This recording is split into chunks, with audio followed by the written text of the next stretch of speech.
Hi guys, welcome to my channel. So I'm currently with my friend here from Uganda.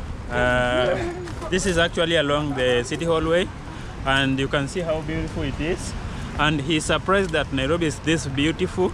I know some of you are going to start saying, oh, I'm exaggerating, but you can see how it looks. Yeah, so it is very beautiful guys, and it's very clean and it's very developed. So I'm going to interview him. I'm going to ask him what he thinks about Nairobi. You'll get to hear more about him. We are going to compare notes, Nairobi and Kampala, and we're also going to see his experiences in Nairobi and in Kenya so far. So he came recently and he has been in Nairobi for a while, so he'll tell you more about that. Unless you can just tell us your name for now. Yo, my name is Oka Vinny, and I run a YouTube channel by Oka Vinny, by the name of Oka Vinny. And actually, I've been always wanting to come to Nairobi to have this powerful impression that I'm having right now. So I'm just happy to be here. Yeah, so guys, I'm showing him around Nairobi, and we'll go find a nice place to sit. You can see how beautiful Nairobi is actually. Yeah. Look at this, man. We cross this way. So guys, we're just going to find a very quiet place so that we can talk. Just look at this. You know, these guys can easily figure out from wherever. So in Kampala you have a lot of motorbikes. Too much. Too much motorbikes. Too much, guys. Yo. So more than this? Of course. This is nothing to Kampala. They would be actually finding a wooden path in this side here. So guys, as you can listen to this Ugandan, he's saying Kampala they have a lot of motorbikes. It's true. Yeah, so this is what they do. They ride on pavement and pedestrian walkways, which I hate so much. Yeah, but sometimes they help us get to a place faster. Yeah, because they can easily maneuver around the jam and all the traffic. Yes, yeah. So it's really like different in Kenya. Yeah. You do not have these motorbikes so much like in Uganda. Yeah. Actually, sometimes I always say that the number of motorbikes in Kampala are more than the heads of the number of people. But if you have watched the Terminator movie, there's a place where Schwarzenegger rides a motorbike while saving the kid. So people always compare that place to this place in California. Though with the very dirty. Yeah, this one is very dirty. Very dirty. Yeah, actually, so people usually sell their things out here because the Uhuru Park is under construction. Okay. Yeah. So one thing about Kenya and Nairobi right now is it seems like everything is under construction. Yeah, true. Actually, roads under construction, pavements under construction, parks under construction. Like, I think 5 years to come, I believe Kenya will be a very different country. It will. In terms of development, yeah. Because only even just this, the Nairobi Express has changed the face of the place, no? Yeah, of the Nairobi city. Yes. Yep. Oh, so tell me, how long have you been in Kenya? So far, I think this. You mean in this visit that I've just made? Yeah. It's now 5 days. 5 days. Yeah. But I'm not a new person in Kenya. You have been coming. I started in Kenya. I did my postgraduate in Karen. Oh. Yeah. Oh, that's nice. I was here in Kenya for about 2 years. 2 years. And I keep coming. So during the course of 2 years, I fell in love with Kenya. Yeah. Yeah, and I just love much about Kenya. I love the construction that's going on. Actually, I think I can rank Kenya to be one of the first, Nairobi to be one of the fastest growing capital city in Africa. In Africa, maybe. Yeah. See, this is the bird I was telling you the guy was filming. So he had never seen this bird in the US. So he decided to take a video at Parliament area. And we almost got arrested. They asked us to delete it. So I told them the guy is from abroad, he doesn't know much about the birds. And they allowed us to delete it. Yeah, so guys, actually we are just walking around Nairobi. Today I'm here with my friend from Uganda, and I'm just showing him around, and we're just trying to compare the notes, culture, way of life in Kenya and Uganda. By the way, what do you think about Kenyans right now in terms of how they have treated you so far, especially the Kenyans you have met? Okay, it's not a one-day impression. Yeah, it's something that has developed over time from my own experience and from the hearsay, you get? Yeah. When you compare Uganda and Kenya, I think Ugandans are soft in doing things. Yeah, I know. They are soft in doing things. In Kenya here, somehow it's a rushy thing. Yeah. Like when you get on the streets there, and then you are walking, slowly, like you are lost. They'll be like, hey, look at this guy. Yeah. So, everything is fast. Yeah, so someone will easily tell this guy is a Ugandan or because of the movement, the speed. Yeah. And then also we have noticed in Kenya, women are more engaged in masculine kind of work as well. Yeah. For Uganda, it's very hard to find a lady operating a matatu. Oh. Yeah. It's very hard to find that. So they will you will notice that it's not a common thing. But here you find them in the matatu, some even are driving, some even are conductors. You see? So there is a lot that is not similar. Oh. Yes. However, we are all East Africans and we are all Africans. Yeah, the truth. This view from here, man. Wow, it's good.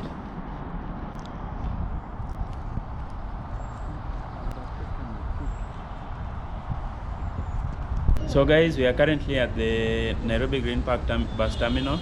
It's still new, it's not opened yet. There are some trials that have been done. So let me ask you, in Uganda, how are your bus stations looking like? I think there's some kind of development which has gone as well, but it's not to this level. It's not this level. Actually, we had some renovation of the old tax park in Kampala. But again, they feel like it is not the best. So they have to kind of redo. So they are thinking of having a storage one. Oh. Yeah. So that is it. So one of our biggest problems here in Kenya is the matatus in the CBD. So they built this place so that matatus don't have to actually go inside the CBD, because it's making the Nairobi CBD very crammed and chaotic and stuff like that. So we want to get rid of the matatus. That's why we built this place, guys, and it looks amazing. Yeah, just to show you a little bit of it. Actually, when I also got in here, I liked it. You like this place? I've already done a video about this place. So can you repeat the name of the channel? The name of the channel is Oka Vinny. Oka Vinny. I think you write it somewhere on the video. Yeah, I'll write it on the screen. But I'll put the link to your channel on the description. Yes. So guys, if you want to check him out, he's a YouTuber from Uganda. I'll put his link on the description. You can actually go watch his videos. He has done amazing videos of Nairobi. And also, what other places have you done videos? In Nairobi here? Yeah. No, outside Kenya. Outside Kenya. Yeah. I've done a lot of videos about Kampala. Kampala, very many videos about Kampala. Yeah. And then there are videos which are just focused on myself. Yep. And then the friends whom I meet, who meet me through YouTube. We have done some other videos with them. Yeah. And actually my channel is around the travels and adventure because I love traveling. Yeah. And that's the reason why I got onto YouTube. Oh. Yeah, I got onto YouTube because I want to document my travels. So YouTube is your passion. Traveling is your passion. It's my passion. Yeah. Yes, it's my passion. Yeah, me too. My passion is traveling. I've traveled several places, but I would like to one day come to Uganda. Welcome. Yeah, everyone, like even the time I see the born child, he told me, Dennis, why don't you come to Uganda? So one of the places I would like to go right now is Uganda and Rwanda. Please. And Tanzania. Uganda, Rwanda and Tanzania. I would love to go to those three places. Welcome. And you come to Uganda, you have free accommodation. Banange. I'm starting to learn Uganda. So Baganda, Banange is Baganda. Banange is like, can I call it an exclamation, something like this. Banange is like that. So by the way, the languages in Uganda, which is your main language in Uganda? I would say Uganda could be the most spoken. Uganda. Yeah. So you find like in every town and every city, people speak Anyone can Uganda. understand Uganda. Not like, anyone, but most people. Yes. Like Swahili here, yeah. Swahili. Yeah. Oh. Yeah, but Swahili Uganda is not all that. So if someone can't speak Luganda, what communication do you use? English? English, yeah. Oh. Yeah, here we speak Swahili, but vernacular language is very strong here. You meet someone from your tribe, no need for Swahili. Actually, English is also not all that common here. Yeah, but it's the official language, so doing business and stuff like that on official business is in English most of the time. So. Yeah. But I like the English spoken by the Luos. Why Luos? The Luos speak very clean English, like it's very fluent. It's very nice. So since it's maybe because of the mother tongue and all that, they articulate the words. Yeah. So since I'm low and my English is not all that good, I don't know. But it's good. It's good. The accent is good. Yeah. Yeah. It may not be the vocabularies, but the accent, the little it can come out clearly. But I also have I also have like some parts of my family are from Luya people, so it's a bit of a mixture. Probably the reason why I don't understand, I don't speak fluent. The Ingo. The Ingo people. Yeah. We like chicken so much. The chicken and ugali. Oh, yeah, that's a favorite. Actually, you are more or less like the Samias of Uganda. Oh, they like chicken and ugali? Yeah, chicken and ugali, and then also the samaki, the fish, and the ugali. The lower part. The lower part, yeah. So guys, we are currently in Nairobi. It's always amazing to meet new people, know about their culture. They tell us their experience in Kenya. They tell us what they think about our culture. But then in Kenya we have like over 47 tribes. The main ones are the Kikuyu, Kalenjin, Luo, Luya. Those are the Kamba, those are the main ones. Kisii, Masai. Then there are some other many small tribes. Yeah. So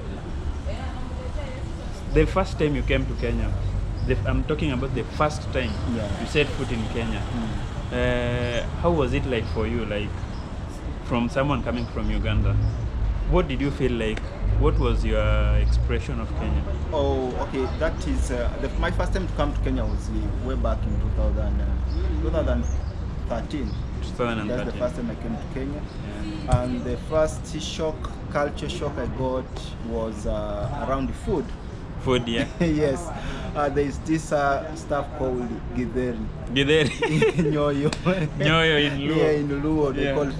In Uganda, it's not actually. It could be there, but in the northern part of Uganda. But it's not a common thing. It's in very Uganda. hard, yeah. And I remember one time my sister came and visited, and then I had to prepare him. We found him on the table, and then she couldn't eat. She only picked out the beans. She couldn't eat the maize. So, do you guys eat maize in Uganda? Yeah, we eat the boiled, the roasted. But not as a meat. And then also the flour out of it. We call it posho. Here you call it ugali. So you guys even have ugali? Yes, we do have ugali. So you guys, they have ugali in Uganda. So that was my first culture shock around food. Yeah. And then of course the other thing we talked about the way people move on the street. In the street, and also the temper, I think. Yeah, the temper of the people. The Kenyans would be high-tempered people. Kenyans, even they can. Anyway, we are not like that, guys. And then there's this culture of jumping out of matatus. What you call the matatu culture. So the thing especially in Nairobi, to be specific, people are always they're always busy trying to find a way to make money and put meals on the table. So sometimes we go all the way that we start to lose our morals. You will see even you can get hit by a bus on crossing the road, because people are they want to go fast. Get there, come back, go there, come back, make money, make more money. So, as in, it becomes chaotic sometimes. Yeah, that's very true. And the other thing was, in Uganda we have this habit of greeting. You're greeting people. Yeah, you have to greet. For example, I'm going to a shop to buy something. Yeah. I greet the shop attendant. I'm like, hey, how are you today? Oh, or, before you buy something? Good morning. Yeah, it's like a respectful way. Like, hey, good morning, they know. Or good morning, whoever. Even I don't need to know the person. Yeah, just so when I came to Kenya, I go to a shop and I'm like, hey, habari mama. The lady was like, hey, sema. It's like, say it, no? Yeah, you don't need they to just want to go to the point. Yeah, what point, you want. Sema. Yeah. So it was also a culture shock for me. Yeah, so I think some of the differences we have in Kenya and Uganda is that Kenyan people, they're like, don't know how to explain it. They are too business oriented, like they just want to do things faster and go to the next one. Like if it's business, they just want to sell and make profit and do business and stuff and go places very fast, come back very fast. Yeah, so I think Uganda, from what you have said, I think you guys you're not that fast. You are slow to things. Yeah, we are slow to things, and we always give it a second thought. Yeah. And we are ready to. Okay, Uganda also people help. For example, if you lose direction or you are in need of direction, someone can even volunteer to take you up to the place. Oh. Yeah. Yeah. Here that won't be so safe. In Nairobi, you ask someone for direction. Yes. Unless you ask people you can trust, like the security guys or stuff like that. Someone can mislead you and actually steal from you. So, but Nairobi is not. I'm not trying to paint Nairobi as a very dangerous place. Nairobi is actually a very beautiful place. They are amazing people. Don't feel scared. Crime is not everywhere. Like at this place right now, you see we are very safe. There are some places you can be very safe. Yeah, you can be. Yeah, but some places you just have to avoid. Yeah, that's true. Because I even have a friend who was kind of kidnapped in the street. Yeah. Yes, Nairobi. No guy was dressed smartly and was from school. Then they just kidnapped him, put him in the car, drove him up somewhere. They took everything around him and then left him. So to get back to the city, I had to ask one of the mamas around for assistance. Yeah, for assistance. So like, hey, I've been hijacked, I've been robbed. And then the lady gave him some money and then he came back to the city. So there's that which is common in Kampala. You can hardly hear about that. However, I don't say that Nairobi is insecure as such. There are very beautiful things about Nairobi. For the time I've known Kenya, I have loved Kenya. Again, but for example, I was staying in a car in Langata for about 2 years in Langata, studying in Karen. But I love my experience here. Yeah. Nightlife, clubbing, I love drinking, so hanging out with friends, having fun. It's lit here, and I enjoy night driving. Driving around Nairobi is so good. It's a good experience here. And I've been telling one of my friends that maybe I will consider coming to Nairobi to stay for some time. Yeah. Because I feel like working home sometimes makes you lazy. But when you work in another country, you are pushed. Yeah. Because you have to work to go an extra to pay rent. You have to go an extra mile. Yeah. So sometimes I tend to think of moving to either Kenya or South Africa. But South Africa, I've stayed in South Africa for 2 years, but I never loved the experience. Why? The relational experience with the people because of the xenophobic tendencies. Yeah, that's one thing people hate about South Africa, xenophobia. I don't know why South Africans hate other Africans. I think the least thing we should be doing as Africans is hating other Africans. We should be helping each other, True. And I always say in this channel severally, we are all Africans and we are one race. We have to start helping each other, In the whole world, Africans, we are the most hated. It's sad to say, but Africans, we are the most hated. So if we hate ourselves too, or we give ourselves that room to hate ourselves also, we are actually pushing ourselves to a situation whereby we will always be last in everything, And that's not a good thing. We have to develop our countries. We have to welcome each other. We have to love each other as Africans, as blacks. We have to support each other, Then we'll go far. I've always admired how Indians who live in Nairobi live, Like they support each other. It's very hard to find a very poor Indian in Kenya because they support each other as a race. They have like I had my friend is an Indian and he used to tell me like in the Indian race, in the Indian community in Kenya, if you want to start a business, there's a place where you go, they give you a loan, they help you start the business until you grow, then you pay back, you know. So as in, these are the things that make Indians and other races grow, while some of us Africans, we are always behind because we are fighting each other. Most of the times we are competing against each other instead of pushing each other up to grow. Tearing each other instead of constructing. So if one day I had the opportunity to go to South Africa, the first thing I'll be preaching against is that xenophobia, especially towards fellow Africans. There was a time there was this violence where Nigerians and West Africans and all other Africans who are not from South Africa were being chased away and stuff like that. So it's not a good picture, you know. That time it happened when I was in Johannesburg as well. Oh, yeah. I'm sorry, man. So what was the experience like? It was a tough one, but you know, just as you mentioned, it was basically focused to the West They because they are the most who have moved to South Africa, yeah? Not because they are the most. Actually, when you go to South Africa, you realize that there are many nationalities in South Africa. Yeah. Why people have moved to South Africa? Because of their economy. Yeah. The economy is very good, you know. So people have moved there because of that. But you know, as you are in South Africa, every country has got a way, the way they view it. I don't know how I can term that, but they know which country has got weird behaviors in a way.